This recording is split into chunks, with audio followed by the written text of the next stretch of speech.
Good afternoon, everyone. Thank you very much for allowing me some time to tell you a little bit about the services that Anglicare provides. I unfortunately don't have a flashy presentation like my predecessor, so please forgive me for that, but I do have the ability to talk underwater. So they'll stop me at 15 minutes. So I'll tell you a little bit about Anglicare's response. We work in the housing and homeless area, obviously amongst a whole range of other areas like aged care, etc. But homelessness is something that we're very passionate about, and I'll give you a very quick overview of the homelessness services that we provide. It's important to note that some of these services aren't in the Beenleigh or even Logan region, but because, as you may know, they're few and far between. It's worthwhile knowing where they are so that you can access them if needed, even if it means people having to go out the area.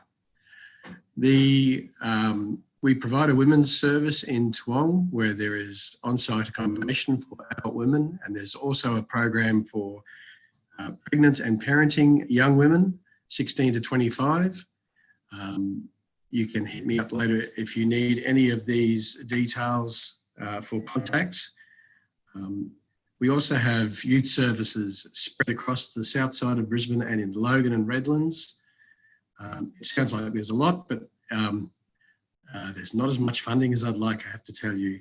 We have inSync youth services at Cleveland and Redlands that provide transitional accommodation, a suite of 2-bedroom units around the Redlands area, and we provide counselling and drop-in and mobile support down there.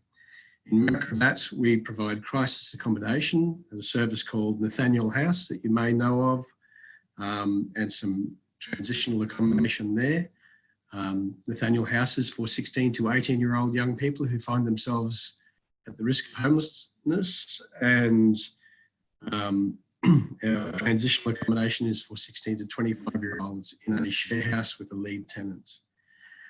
The one most local to this conference is our inSync Beenleigh service.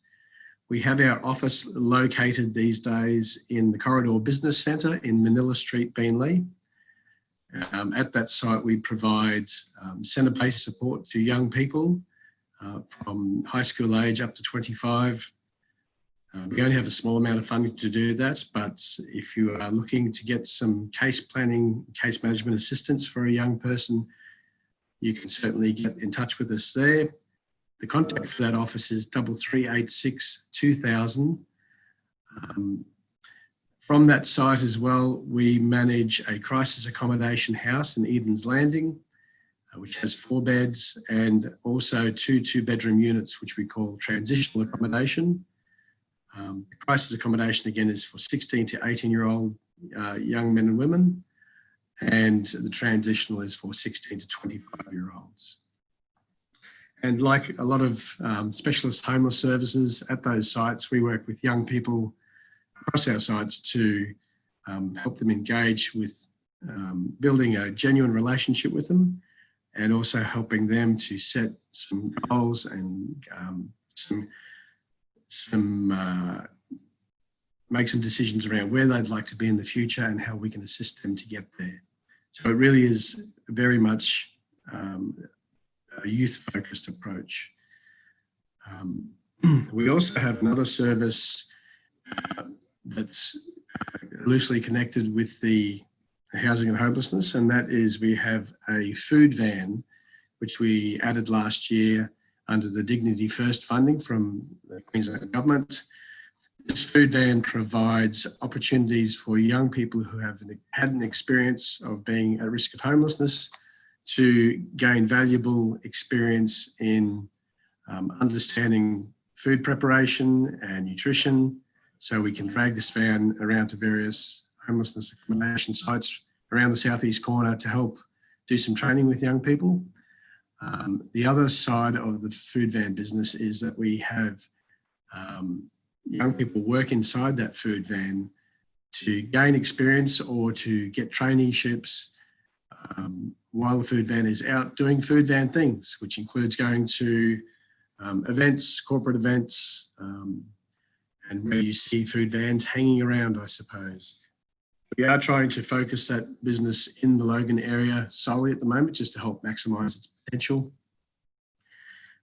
It isn't a service that goes around and feeds the homeless. Just so you know that. It's more about equipping young people with skills they need to help them lift them out of their current experience if that's what they're going through. I also have some, since I don't have a really great slideshow, I just will hold up a brochure, and if you'd like some of those who'd like an electronic version, please get in contact with us at inSync Beanley and we can send them out to you. What else can I tell you? I suppose it's what we find really heartwarming is when we have an experience with a young person and we can share that with the community around what a difference their journey has had happen when we can get alongside them and help them to get somewhere they're really wanting to go. A good example was that we had a young lady who came to us last year from Middle Eastern descent, and she was living in a relative's house over in a few suburbs away from Beanley. And unfortunately, it was a very unhealthy relationship there where these people were aunt and uncle, and she was subject to some family violence in that house and was pretty much being treated a bit like a slave. And despite her contacting parents back over in her home country, they couldn't seem to get out of the situation. So she eventually left the house and became homeless. And she did come to our services at inSync Beanley, where we were able to, excuse me, provide her with supported accommodation, where we have staff on site at the crisis house 24/7. And she was able to continue her studies at high school and went on to complete her year 12 through some collaboration with other agencies. We were able to help her attend her school formal, getting her a dress and had her hair and makeup done, all with no cost to her. She also participated in our food van program, which is called the Good Grub Club, working at various events on weekends and out of school hours. So to increase her skills in the hospitality area. And we're very proud of her that she completed that and was able to then leave our accommodation with assistance to go into independent accommodation in a student share house environment as she goes to continue studies at university. So that's just one lovely little story that we've got amongst the multitude, and as you may expect, they're not always good, but we do our best to work with young people to make a real difference in their lives, champion and encourage them to get to where they want to go. Now, I don't have a great deal else to say, which is surprising since I thought I'd be cut off at 15 minutes. But just encourage you again that if you'd like to get in touch with us at inSync Beanley, you can contact us at 3386 2000. And if you'd like pamphlets or further information, you can email me at rmaddren@anglicaresq.org.au. That's rmaddren@anglicaresq.org.au. Thank you very much for this opportunity. Is there any questions?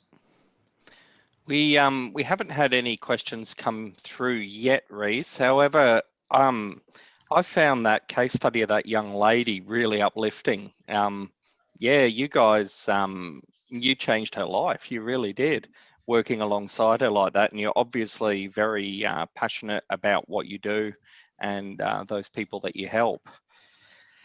Do you have a lot of positive cases like that?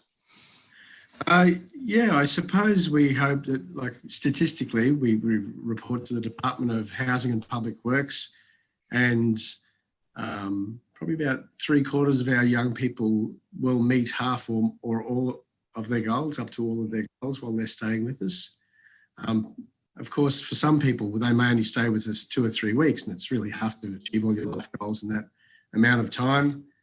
And we partner with other agencies like the Foyer in Logan and other longer term accommodation to help young people transition. Some of those young people stay with us as clients when they leave our accommodation, so we can continue to support them and give them some continuity with their case plans.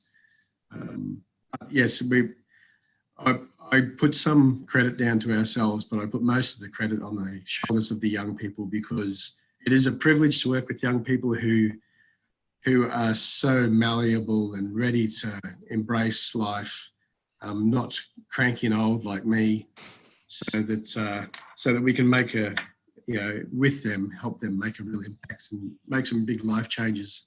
Of course, like a lot of services that work in this industry, there are plenty of sad stories as well, but that's what happens if you're working with people who are living on that vulnerable edge.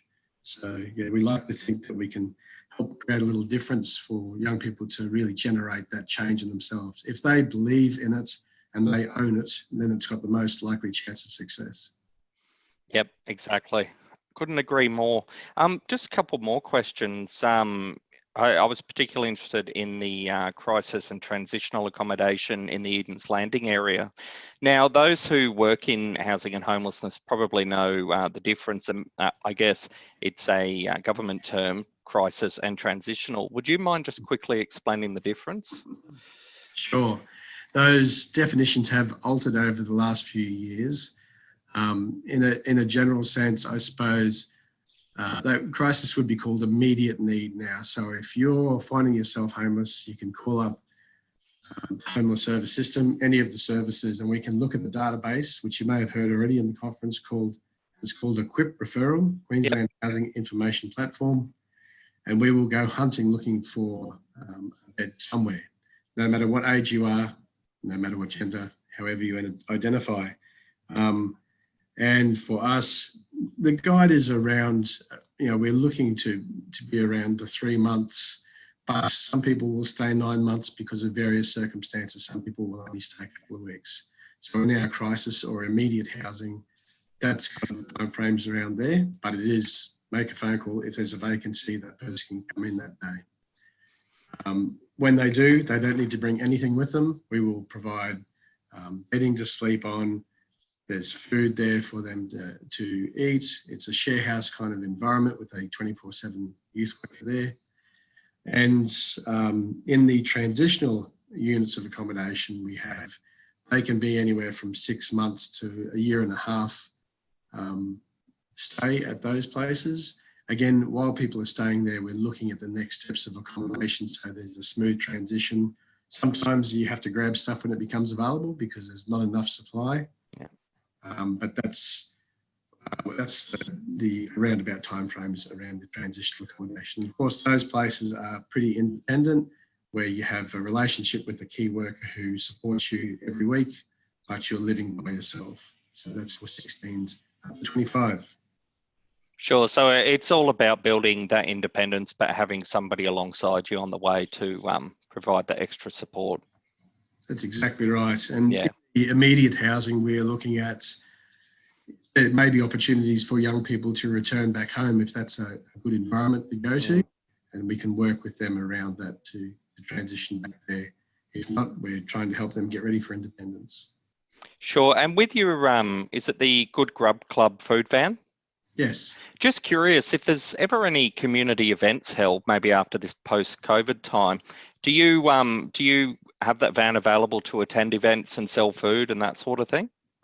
We do, that's right, yes. Yeah. So again, you can get in touch with me and I'll put you on to the worker, Lauren, who runs the food van. It is, even though it's a not-for-profit, part of the idea of that has become self-sustaining business. So as I said before, we don't go around and try and feed people.